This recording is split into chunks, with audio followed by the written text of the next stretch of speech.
சரி, ஃபர்ஸ்ட் திருக்குறள் என்னது? அகர முதல எழுத்தெல்லாம் ஆதி பகவன் முதற்றே உலகு. எங்க சொல்லி கொடுத்தாங்க? வீட்டுலதான். வீட்லயா? ஓ, ஃபர்ஸ்ட் வீட்ல தான் சொல்லி கொடுத்தாங்க திருக்குறளை. ஸ்கூல்ல எல்லாம் சொல்லி கொடுக்கலையா? ஸ்கூல், வீட்டுல மோஸ்டா திருக்குறள் அப்பா ஐயா எல்லாரும் சொல்லுவாங்க. அப்படி தெரியும். ரொம்ப தமிழ் ஃபேமிலியா இருக்குமோ? ஆமா, அதான் எங்க வீட்டுல எல்லாருக்கும் தமிழ் பேரு தான். ஓ ஆமா, பேரை பார்த்தாலே அழகா இருக்குது. ஓகே, ஃபர்ஸ்ட் திருக்குறள் எல்லாருக்குமே தெரியும். ஆனா கேள்வி செகண்ட் திருக்குறள் என்ன அப்படிங்கிறது தான். ஏன்டா அப்படி அசிங்கப்படுத்துற? செகண்ட் திருக்குறள் என்ன? நான் படிச்சிருக்கேன். குறள் இரண்டு.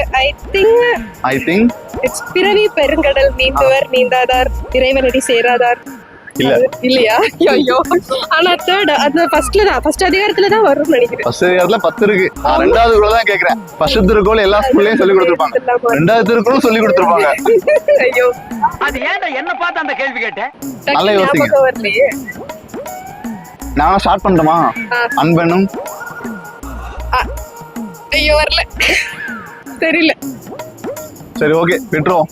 பாவம், கொஞ்சம் தமிழ் பேரா இருக்கனால பாவம் பாடு விடுவோம். சரிதான். நம்பி வாங்க, சந்தோஷமா போங்க.